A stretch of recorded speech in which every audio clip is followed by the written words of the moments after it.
በዩናይትድ ስቴትስ ግዛት በዳላስ ከተማ ተወልዳ ያደገችው ገሊላ መኮንን ከቤተሰቦቿ ጋር ወደ ወላጆቿ ሀገር ኢትዮጵያ የሄደችው የ10 ዓመት ጉብል ሳለች ነበረ።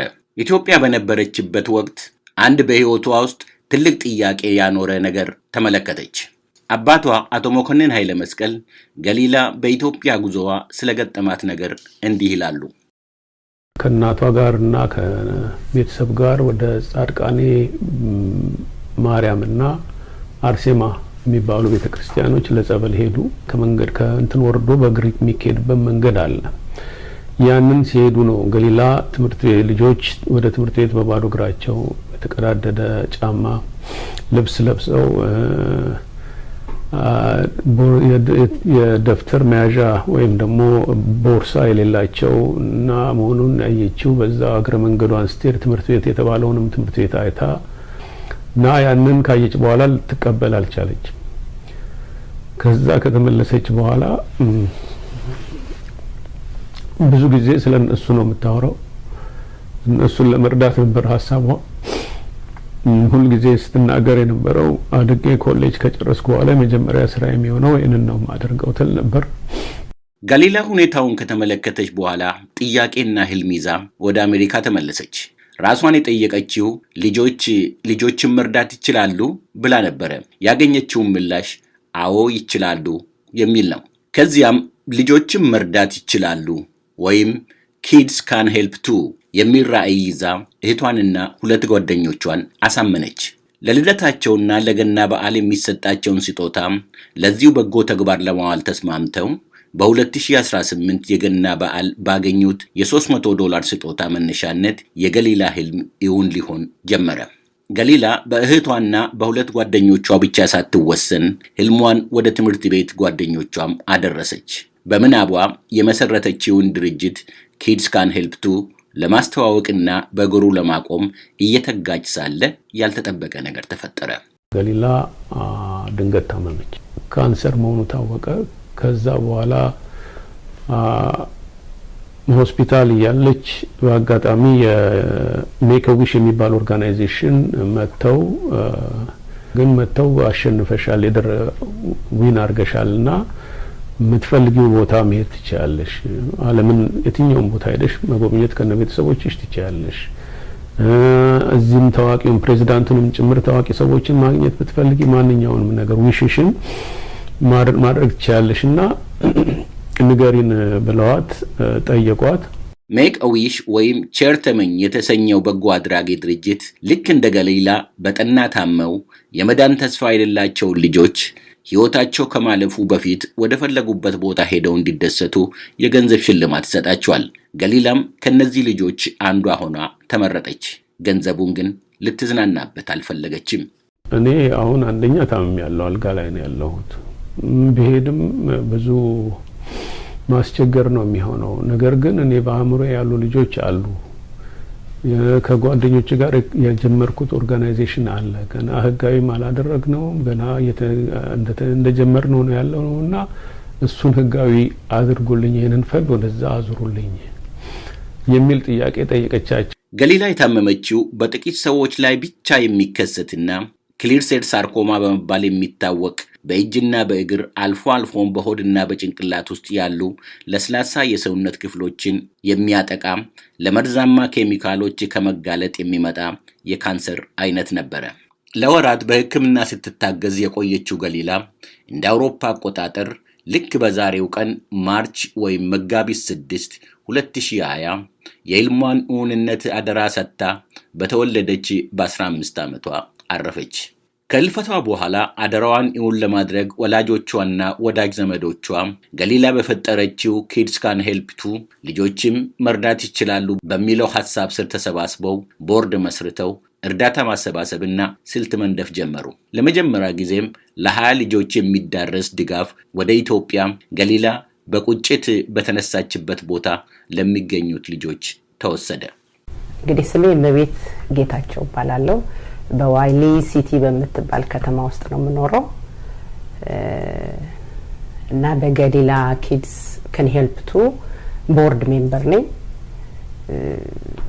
ያው እንግዲህ ቀድሞ አቶ መኮንን እንደገለጹት የምናደርገው ልጅ kids can help too ያው ልጅን እንዲረዳ ነው እና እዚህ አሁን እኛ እየሰራን ያለ ነው ልጆቹን ኮንቪንስ በማድረግ እንዴት አድርገው ልጆቹን እንደሚረዱ የልጆቹን ሁኔታ በማስረዳት ፎቶዎች ምናምኖች ይዘን መተናል እሱን ያሳየናቸው ልጆቹ ቤታቸው ያጠራቀሙትን እንግዲህ እስካሁን አንድ ልጅ ስፖንሰር ለማድረግ $120 ዶላር ነው የሚፈልገውና እነሱ አመቱ ሙሉ ትንሽ ባንክ ሰተናቸዋል ለልጆቹ ሳንቲምም ይሁን ያገኙትን እየከተቱ አሁን ባለፈው $120 ይዘው መጡ ከዛች ባንክ ውስጥ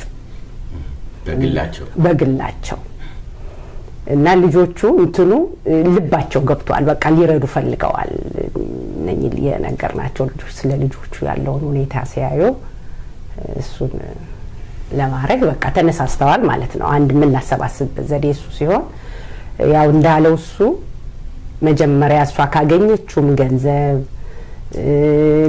ከኛም ሆኖ 20 ልጅ ይዘን ለ20 ልጅ ይዘን ተነስተን የመጀመሪያውን ስጦታ ለሰጠ ሄድኩት እኔ ነበርኩ ልጆቹንም ልተዋወቅ እና ስጦታም ልሰጥ ሲሄድ አሁን እሱ እንዳለው ማሪናታ የሚባለው ካምፓኒ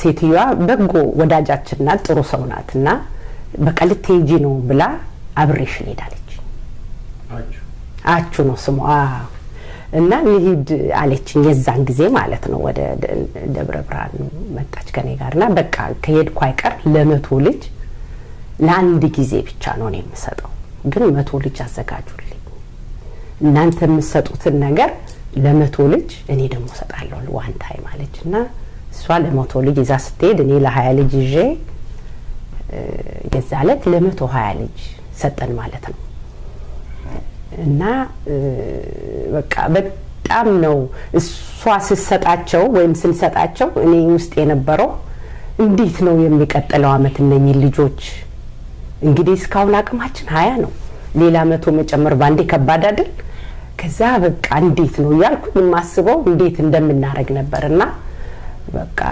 ስመጣ ያው ቦርድ ሜምበሮቹንም ስብሰባ አድርገን በቃ እነኚህ ልጆችማ በዚህ አመት ማግኘት አለባቸው ብለን በጣም ካንዴም ሁለቴም አደረግን የዛ አመትና እግዚአብሔር ይመስገን ተሳክቶልን ያው አሁን ባንዴ 120 ልጆች አሉ ለሃያዎቹ ልጆች እርዳታውን እንዲያደርሱ የተላኩት ወይዘሮ መቤት ጌታቸው ወደ ኢትዮጵያ በሄዱበት ወቅት በአገር ውስጥ ከሚንቀሳቀሰው ማራናታ የተሰኘ በጎ አድራጎት ድርጅት ኃላፊ ጋር ተገናኙ ስለ ገሊላም ህልም አስረዷቸው የድርጅቱ ኃላፊም በሐሳቡ ተደስተው ለአንድ ጊዜ ብቻ የሚሆን እርዳታ ለ100 ልጆች ለማበርከት ቃል ገብተው ከወይዘሮ መቤት ጋር ወደ ተረጂዎቹ ሄደው ከአሜሪካ የመጣውን ድጋፍ ጨምሮ ለ120 ልጆች የሚበቃ እርዳታ ተሰጠ ከዚህ በኋላ የእርዳታው ትኩረት በ120 ልጆች ላይ ሆነ 120 ልጆችን በቋሚነት ለመርዳት የሚቻልበት ስልትም ተነደፈ በዚህ መሰረት አሜሪካ ውስጥ ፍቃደኛ የሆኑ ልጆችን የማሳመን ስራ ተጀምሮ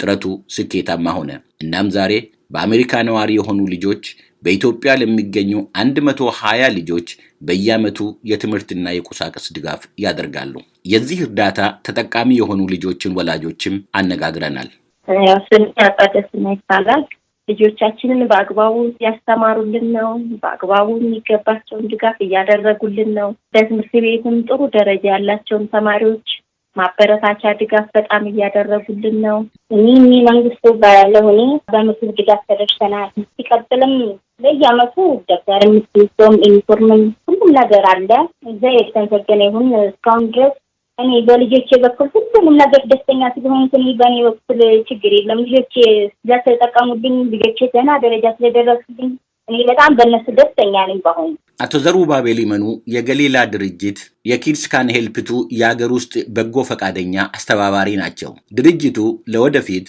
በተጨማሪ ቢያተኩርበት ጥሩ ይሆናል የሚሉትንም ሐሳብ አካፍለውናል የሚረዱት ተማሪዎች ለአሁኑ 120 ተማሪ እየረዳን ነው በአመት እያገዝን ያለነው አሁን የሚያስፈልጋቸው ደብተር የሚያስፈልጋቸው እስክሪብቶ የሚያስፈልጋቸው ጫማም አብረን ነው የምናግዛቸው አሁን ባለው ሁኔታ የትምህርት ቁሳቁስን ምንም ችግር የለምና ወደፊት ደግሞ አቅም ፈጠር ልጆቹን በምግብ ደግሞ አብሮ ማገዝ ይቻላል ምክንያቱም አንዳንድ ተማሪዎች ሳይበሉ የሚማሩ ተማሪዎች አሉና ደግሞ ምግብን በማገዝ በኩል ቢደረግ ከተፈቀደ እሱ መልካም ይመስለኛል። ከመቃብር በላይና ከሞት ባሻገር የሆነው የገሊላ የሰብአዊነት ህልም በተረጂዎች ቁጥርም ሆነ በአካባቢ ሽፋንም እንደሚሰፋ ወይዘሮ እመቤት ተስፋ አላቸው። እግዚአብሔር ከረዳን 200 ወይም 250 ልጆች አርገን ለመርዳት ነው። ብዙ ልጆች ደግሞ አሁን እንግዲህ እንደምታየው ካገኘ በተለያየ ቦታ ላይ እዛ ደብረ ብርሃን ብቻ መሆን የለበትም። እንግዲህ ዓላማችን ትልቅ ነው። ይህ ድርጅት በኢትዮጵያ ውስጥ ብቻ ሳይሆን ዩናይትድ ስቴትስ ውስጥ የሚገኙ ችግረኛ ልጆችን ለመርዳት ገሊላ የነበራትን ህልምም ተግባራዊ እያደረገ መሆኑን ለማወቅ ተችሏል። ለአሜሪካ ድምጽ ራዲዮ በፍቃዱ ሞረዳ ነኝ ከዋሽንግተን ዲሲ።